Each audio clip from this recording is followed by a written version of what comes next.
Welcome back to the Fern House Project.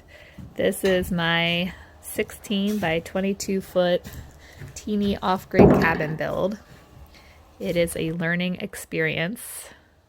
I'm learning everything from scratch, and I'm sharing a few more updates.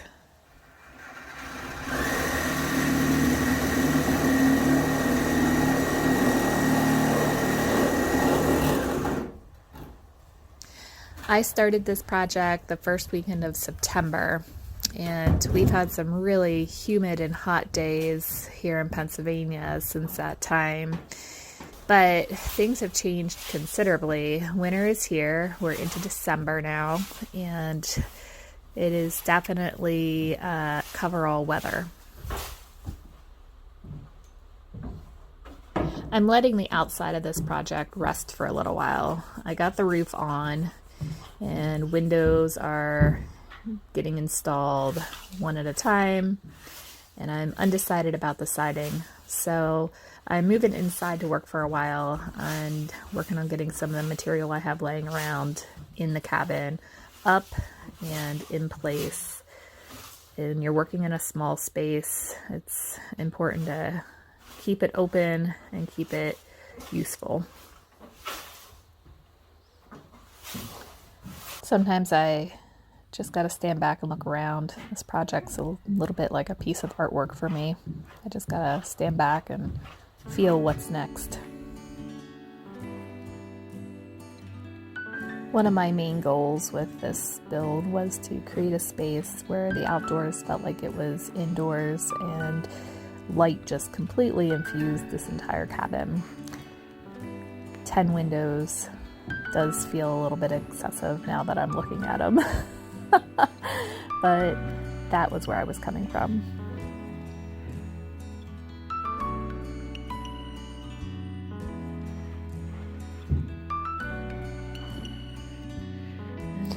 Along that back wall, you'll see a brown tarp. Underneath there are the components to my solar array system. There's 2 lithium-ion batteries and one panel that's about 50 feet from the cabin. Another big challenge that I had to overcome before installing windows on that front wall was to repair the errors, my framing errors I had made when I constructed it. So I've learned a lot about framing, and I have made right what I did wrong, and there are things that I now know better and will never do again.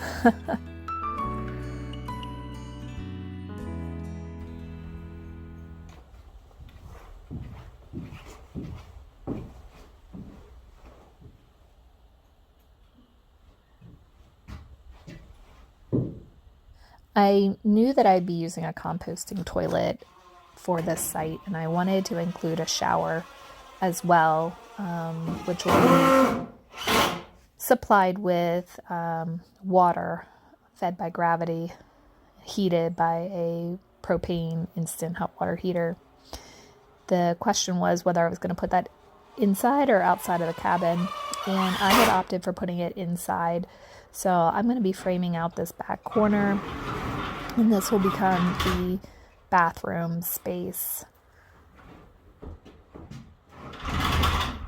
I do find this to be an inspiring space, and I'm trying not to plan too far ahead as far as the interior finishes, but just to kind of see what comes to me and makes sense as I go.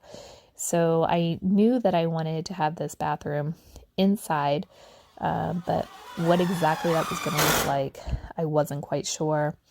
And now that the time came to work on it, I realized that I wanted it to have the feel of an outdoor bathroom, even though it was inside. Something that was a little bit outhouse-ish. Is that a word? Something that maybe even felt like a bit of an afterthought. I'm thinking of like some farmhouse bathrooms I've been in. And so I went and I shopped for some reclaimed lumber. I found a local guy who had a warehouse full of material from barns and old houses he's torn down. And I just went through his stash and found a bundle of lumber that really seemed to jump out at me and feel like it belonged in this cabin build. And once I had that lumber picked out, I went ahead and designed my layout for the bathroom. I'll put a elevated floor in it, so you step up in, and I'll run these old floorboards from front to back so that it looks a bit like the edge of an old outhouse when you step in. I'm also snatching up some gray weathered boards from the local sawmill that have been sitting out for some time. They're going to go across the front wall so that it looks board and batten. So with some of this basic design element in my mind, I'm ready to frame up this space and make it happen.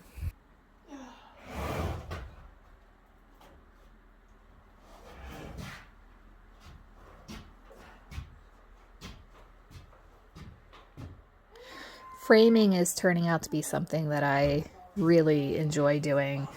There was definitely a learning curve. I had to pause, do some homework, watch some experts, and get the input of people I know who do this. But all those things put together, I am finding that that's something I feel like I could now build walls, and it's just kind of fun and enjoyable work. So as opposed to putting in windows, which I feel like I would gladly allow somebody else to do that job for me. I would be happy to frame more walls in this space if it was big enough for more. The idea to not run these walls up to the ceiling actually came from my neighbor. This was inspired by a place that he had stayed at while he was hunting a lodge, and he said that he thought a really cool added design feature to that location. So I agreed, and I thought not only could I make this actually be a visually appealing design feature, but it would be practical because this is one big room that's going to be heated with a wood stove when the weather's cooler. So allowing that space to be open and air to circulate will keep everything more evenly toasty. I got connected with another woman who has been working on a cabin project. Hers is a creek house, though, creek cabin. And she's been working on doing an off-grid bathroom setup as well. And I was able to go see her composting toilet, learn a little bit about that and find out how that's working for them. And she also was showing me what they're using for their sink and water supply. So that was really helpful to actually get my eyes on that, touch it, feel it, experience it, kind of a thing, ask questions. And it was affirming for me and the decisions that I was starting to make about the functionality of the bathroom. So I am excited to share more about that as this bathroom comes together, and bring in some of the things that she was doing as well into my design.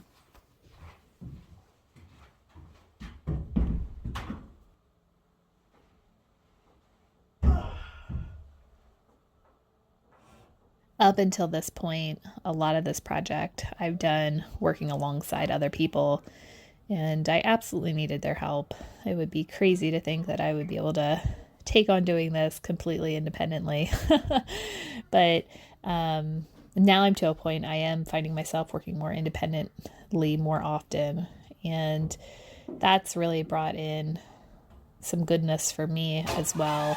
I feel like in the same way that you can go out and exercise and kind of get into a zone, or, you know, I like doing other creative projects like painting or writing, and it just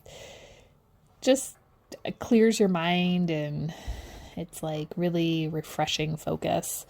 And you walk away from it feeling like you've had some kind of great release of letting go of something, and you're really clear moving forward. That's what working on this project has done for me. So I'm really enjoying that, and the doses of time I get down here are very, very enjoyable. I still like to hold on to the viewpoint that humans were created to create, and finding a way to do that always will bring something good into your life.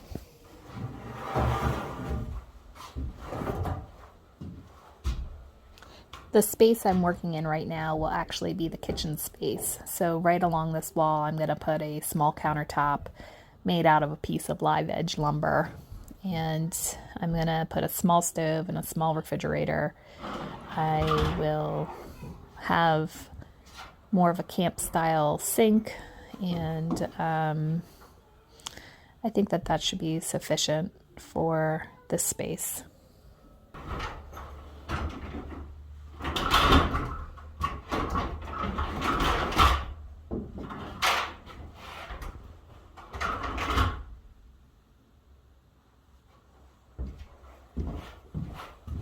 Well, the bathroom finally has a designated spot. I am officially in the bathroom now, not just the back corner of the cabin.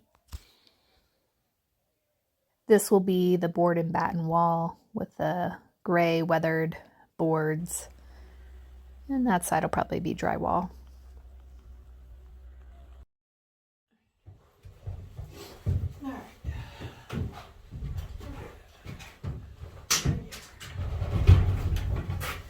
So for the electrical on this cabin, I decided to skip on the inverter and wire the whole cabin to DC.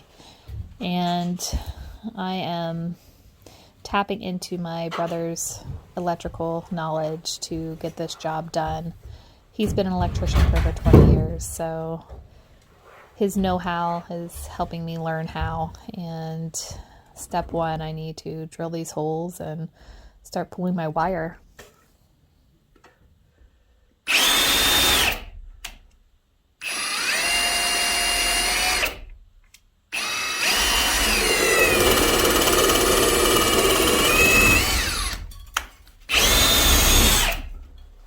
So there's two ways that you can go about wiring a house for direct current electrical supply. One is to use like marine type materials or RV supplies.